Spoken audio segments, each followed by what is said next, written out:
During my childhood, my family was like a drop of water in a vast river, never remaining in one location for long. We settled in Rhode Island when I was 8, and there we remained until I went to college in Colorado Springs. Most of my memories are rooted in Rhode Island, but there are fragments in the attic of my brain which belong to the various homes we had lived in when I was much younger. Most of these memories are unclear and pointless. Chasing after another boy in the backyard of a house in North Carolina, trying to build a raft to float on the creek behind the apartment we rented in Pennsylvania, and so on. But there is one set of memories which remains as clear as glass, as though they were just made yesterday. I often wonder whether these memories are simply lucid dreams produced by the long sickness I experienced that spring, but in my heart, I know they are real. We were living in a house just outside the bustling metropolis of New Vineyard, Maine, population 643. It was a large structure, especially for a family of 3. There were a number of rooms that I didn't see in the 5 months we resided there. In some ways, it was a waste of space, but it was the only house on the market at the time, at least within an hour's commute to my father's place of work. The day after my 5th birthday, attended by my parents alone, I came down with a fever. The doctor said I had mononucleosis, which meant no rough play and more fever for at least another 3 weeks. It was horrible timing to be bedridden. We were in the process of packing our things to move to Pennsylvania, and most of my things were already packed away in boxes, leaving my room barren. My mother brought me ginger ale and books several times a day, and these served the function of being my primary form of entertainment for the next few weeks. Boredom always loomed just around the corner, waiting to rear its ugly head and compound my misery. I don't exactly recall how I met Mr. Widemouth. I think it was about a week after I was diagnosed with mono. My first memory of the small creature was asking him if he had a name. He told me to call him Mr. Widemouth, because his mouth was large. In fact, everything about him was large in comparison to his body. His head, his eyes, his crooked ears. But his mouth was by far the largest. "You look kind of like a Furby," I said as he flipped through one of my books. Mr. Widemouth stopped and gave me a puzzled look. "Furby? What's a Furby?" he asked. I shrugged. "You know, the toy, the little robot with the big ears. You can pet and feed them, almost like a real pet." "Oh." Mr. Widemouth resumed his activity. "You don't need one of those. They aren't the same as having a real friend." I remember Mr. Widemouth disappearing every time my mother stopped by to check in on me. "I lay under your bed," he later explained. "I don't want your parents to see me, because I'm afraid they won't let us play anymore." We didn't do much during those first few days. Mr. Widemouth just looked at my books, fascinated by the stories and pictures they contained. The 3rd or 4th morning after I met him, he greeted me with a large smile on his face. "I have a new game we can play," he said. "We have to wait until after your mother comes to check on you, because she can't see us play it. It's a secret game." After my mother delivered more books and soda at the usual time, Mr. Widemouth slipped out from under my bed and tugged my hand. "We have to go to the room at the end of this hallway," he said. I objected at first, as my parents had forbidden me to leave my bed without their permission, but Mr. Widemouth persisted until I gave in. The room in question had no furniture or wallpaper. Its only distinguishing feature was a window opposite the doorway. Mr. Widemouth darted across the room and gave the window a firm push, flinging it open. He then beckoned me to look out at the ground below. We were on the 2nd story of the house, but it was on a hill, and from this angle the drop was farther than 2 stories due to the incline. "I like to play pretend up here," Mr. Widemouth explained. "I pretend that there is a big, soft trampoline below this window, and I jump. If you pretend hard enough, you bounce back up like a feather. I want you to try." I was a 5-year-old with a fever, so only a hint of skepticism darted through my thoughts as I looked down and considered the possibility. "It's a long drop," I said. But that's all part of the fun. It wouldn't be fun if it was only a short drop. If it were that way, you may as well just bounce on a real trampoline. I toyed with the idea, picturing myself falling through thin air only to bounce back to the window on something unseen by human eyes. But the realist in me prevailed. Maybe some other time, I said. I don't know if I have enough imagination. I could get hurt. Mr. Widemouth's face contorted into a snarl, but only for a moment. Anger gave way to disappointment.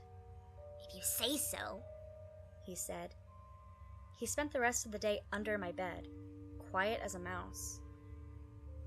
The following morning, Mr. Widemouth arrived holding a small box. I'm going to teach you how to juggle, he said. Here are some things you can use to practice before I start giving you lessons. I looked in the box. It was full of knives. My parents will kill me, I shouted, horrified that Mr. Widemouth had brought knives into my room, objects that my parents would never allow me to touch. I'll be spanked and grounded for a year. Mr. Widemouth frowned. It's fun to juggle with these. I want you to try it. I pushed the box away. I can't. I'll get in trouble. Knives aren't safe to just throw in the air. Mr. Widemouth's frown deepened into a scowl. I took the box of knives and slid it under my bed, remaining there for the rest of the day. I began to wonder how often he was under me. I started having trouble sleeping after that. Mr. Widemouth often woke me up at night, saying he put a real trampoline under the window, a big one that I couldn't see in the dark. I always declined and tried to go back to sleep, but Mr. Widemouth persisted. Sometimes he stayed by my side until early in the morning, encouraging me to jump. He wasn't so fun to play with anymore. My mother came to me one morning and told me I had her permission to walk around outside. She thought the fresh air would be good for me, especially after being confined to my room for so long. Ecstatic, I put on my sneakers and trotted out to the back porch, yearning for the feeling of sun on my face. Mr. Widemouth was waiting for me. I have something I want you to see, he said. I must have given him a weird look because he then said, It's safe, I promise. I followed him to the beginning of a deer trail, which ran through the woods behind the house. This is an important path, he explained. I've had a lot of friends about your age. When they were ready, I took them down this path to a special place. You aren't ready yet, but one day, I hope to take you there. I returned to the house, wondering what kind of place lay beyond that trail. 2 weeks after I met Mr. Widemouth, the last load of our things had been packed into a moving truck. I would be in the cab of that truck, sitting next to my father for the long drive to Pennsylvania. I considered telling Mr. Widemouth that I would be leaving, but even at 5 years old, I was beginning to suspect that perhaps the creature's intentions were not to my benefit, despite what he said otherwise. For this reason, I decided to keep my departure a secret. My father and I were in the truck at 4 a.m. He was hoping to make it to Pennsylvania by lunchtime tomorrow with the help of an endless supply of coffee and a 6-pack of energy drinks. He seemed more like a man who was about to run a marathon rather than one who was about to spend 2 days sitting still. "Early enough for you?" my father asked, with a hint of sympathy. I nodded and placed my head against the window, hoping for some sleep before the sun came up. I felt my father's hand on my shoulder. "This is the last move, son, I promise. I know it's hard for you, as sick as you've been. Once Daddy gets promoted, we can settle down, and you can make some friends." I opened my eyes as we backed out of the driveway. I saw Mr. Widemouth's silhouette in my bedroom window. He stood motionless until the truck was about to turn onto the main road. He gave a pitiful little wave goodbye, steak knife in hand. I didn't wave back. Years later, I returned to New Vineyard. The piece of land our house stood upon was empty, except for the foundation, as the house burned down a few years after my family left. Out of curiosity, I followed the deer trail that Mr. Widemouth had shown me. Part of me expected him to jump out from behind a tree and scare the living bejesus out of me, but I felt that Mr. Widemouth was gone, somehow tied to the house that no longer existed. The trail ended at the new Vineyard Memorial Cemetery. I noticed that many of the tombstones belonged to children.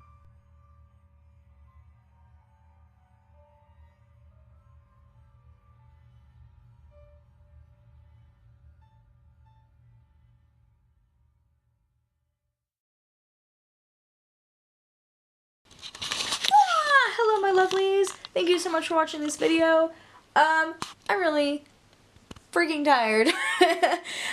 For me, right now, as I'm recording this little outro, it is like 12:45 on technically Tuesday, but for me it is still Monday night because I haven't gone to bed yet and I'm tired and I have work at 7 a.m. I literally just finished editing the narration, the audio for Mr. Widemouth. It is literally exporting on my computer right now as I'm recording this because, yeah, I got sick and I fell behind. Luckily I have everything recorded for this week. I don't have anything recorded for week 3, but luckily I've got everything recorded for week 2 for this week so that hopefully on the days that I have set aside to record, I can just record all of week 3 and then eventually to week 4 and everything will be great. And nothing will fall apart and no one will explode and nothing will catch fire. However, tomorrow's video, Wednesday's video, yes, maybe a little late, and by a little late, I mean I'm usually posting these about 5 Central Time, but this may come out closer to 10 p.m. my time, Central Time, because I have some obligations I have to do for work. I have parent-teacher conferences coming up, and I gotta get stuff together, because that job actually pays my bills. And until such a time that I can quit that job and make all the YouTube money, I have to, you know, be responsible and prioritize that every now and then. So yeah, it may come out a little late. It'll still come out, so don't freak out if you go to my page and you hit refresh and it's not there at the usual time. It will be out. It will just be a little late. Oh, my arm is dead. I'm so tired. Anyway, raffle. I was going to write everybody's names all prettily, like I had my patrons, but I got lazy because it's 12:40 freaking 5 in the morning. So I just put everybody's names into a randomizer on my computer, and today's winner is actually Reed's Readers, who is amazing, and I actually went to high school with. So I will actually link his channel in the description, because he has a great channel. He does book reviews, and it's great, and I love him, and he's adorable. So I will be contacting you and see which drawing you want. If you don't want a drawing, I'll just pick another name. No big deal. If you want to be entered into the raffle, literally all you have to be is a subscriber. You don't have to do anything special. You don't have to also follow my Twitter. You don't also have to comment or whatever. You literally just have to be a subscriber. That's all it takes. And you also have to make sure that your privacy settings are set to open, I guess.